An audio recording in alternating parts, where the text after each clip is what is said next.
A Mother's Advice. Jiun, a Shogun master, was a well-known Sanskrit scholar of the Tokugawa era. When he was young, he often gave lectures to his fellow students. Hearing about this, his mother wrote him a letter.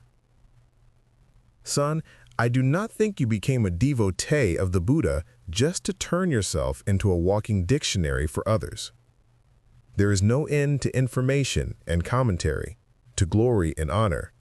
I wish you would stop this lecturing. Instead, shut yourself away in a small temple in some remote mountain, devote your time to meditation, and in this way, attain true realization." We understand only a little, yet we talk endlessly.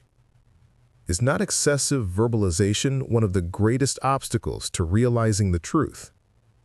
The more we talk about spirituality, the farther away we drift from it.